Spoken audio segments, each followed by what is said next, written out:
The truth is that Senator McCarthy was right. In the 50s, he was absolutely right on target. He was vilified and destroyed by the left-wing Marxist press in this country, and the plan to subvert this nation, destroy the sovereignty, and create a one-world totalitarian socialist government has been marching right along on schedule.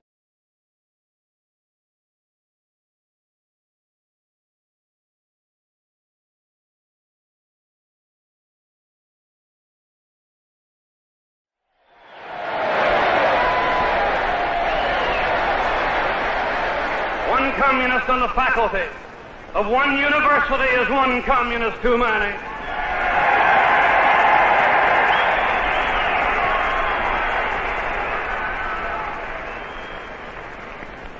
One communist among the American advisors at Yalta was one communist too many.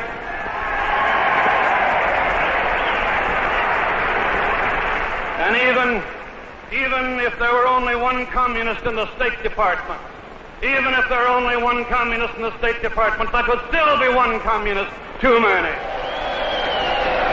The question, why is it important to you, the people of America, to know why the educational director and the vice president of CBS so closely follows the Communist Party line? To answer that question, we must turn back the pages of history. A little over 100 years ago, a little group of men in Europe conspired to deliver the world to a new system, to communism. Under their system, the individual was nothing, the family was nothing, God did not even exist.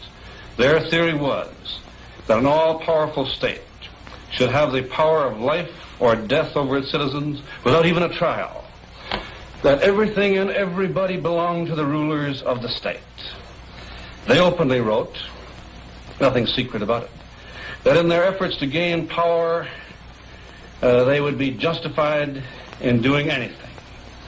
They would be justified in following the trail of deceit, lies, terror, murder, treason, blackmail. All these things were elevated to virtues in the communist rule book. If a convert to communism could be persuaded that he was a citizen of the world, it of course would be much easier to make him a traitor to his own country. Now, for 70 years, the communists made little progress. Let me show you a map of the world as it stood in the middle of the First World War in 1917 before the Russian Revolution. You will see there was not a single foot of ground on the face of the globe under the domination or control of the communists. And bear in mind that this was only 36 years ago. In 1917, we were engaged in a great world war in defense of our way of life and in defense of American liberty. The Kaiser was obliged to divide his armies and fight on both the eastern and the western fronts. In the midst of the war, the Russian people overthrew their czarist master, and they set up a democratic form of government under the leadership of Alexander Kerensky. Now, Kerensky's government instantly pledged all-out support to the Allies. At this instant, the Imperial German government secretly financed the return to Russia of 7 communist exiles led by Nikolai Lenin, exiles who had been forced to flee the country. A rather important event in the history of the world. Now, once in Russia, by the same methods which the communists are employing in the United States today, they undermine the army, they undermine the navy, the civilian heads of the government. And in 100 days, those 7 communists were literally the masters of Russia. Now, with all of the wealth of the nation at their command, they proceeded to finance communist parties in every country of the world. They sent to those countries trained propagandists and spies.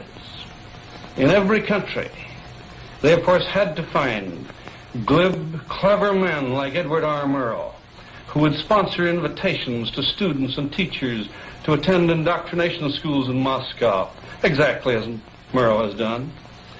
They trained communists in every country in the world.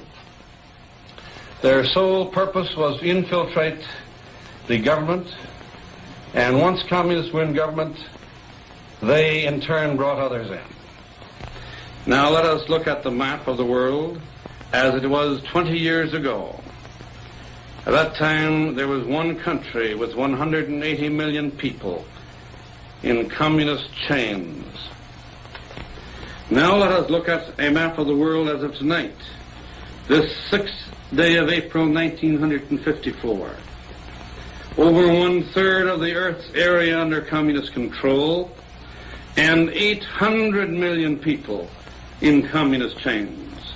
In addition to the 800 million in communist chains in Europe and Asia, finally, the communists have gained a foothold and a potential military base here in our half of the world, in Guatemala, with the communists seeping down into the Honduras. My good friends, how much of this was achieved by military force, and how much was achieved by traitors and communist lying propagandists in our own government and in other free governments? Let's start in Europe, if we may. They took by military force a little piece of Finland. In the same way, they took 3 small Baltic states, Latvia, Lithuania, and Estonia. They took half of Poland the same way. They acquired the rest of Poland through Polish traitors and communists in our own government who gave American dollars and American support to the communists in Poland.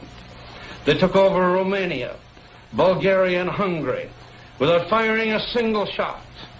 They did this by the infiltration of communists in key spots in the governments. The communists took over Czechoslovakia without firing a shot. This they did by the infiltration of communists into the Czechoslovakian government also.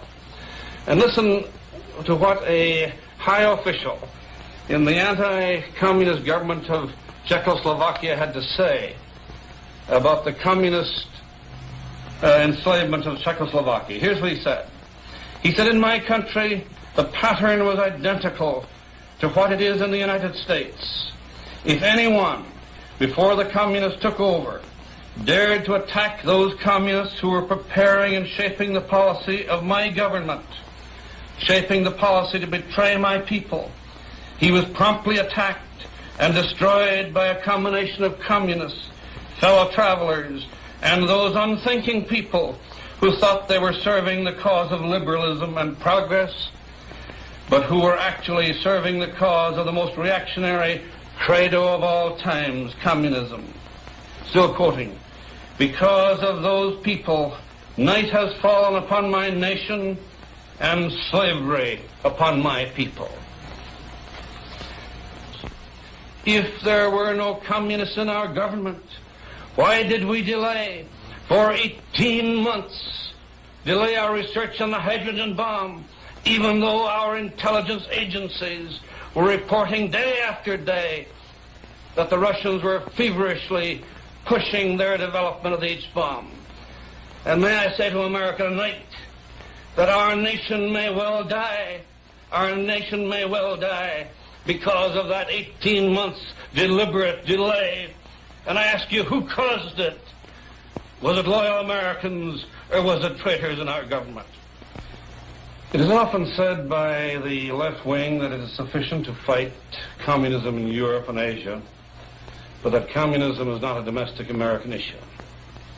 But the record, my good friends, is that the damage has been done by cleverly calculated subversion at home and not from abroad. It is this problem of subversion that our committee faces. We Americans live in a free world, a world where we can stand as individuals, where we can go to the church of our own choice and worship God as we please, each in his own fashion, where we can freely speak our opinions on any subject or on any man. Now, whether we shall continue to so live has come to issue now. We will soon know whether we are going to go on living that kind of life, or whether we are going to live the kind of life that 800 million slaves live under communist domination. The issue is simple. It is the issue of life or death for our civilization. In conclusion, may I say that under the shadow of the most horrible and destructive weapons that man has ever devised, we fight to save our country, our homes, our churches, our children. To this cause, ladies and gentlemen, I have dedicated and will continue to dedicate all that I have and all that I am. And I want to assure you that I will not be deterred by the attacks of the Murrows, the Latimores, the Fosters, the Daily Worker, or the Communist Party itself. Now, I make no claim to leadership. In complete humility, I do ask you and every American who loves this country to join with me. There's a land that is fairer than the day, and by faith we can see it afar.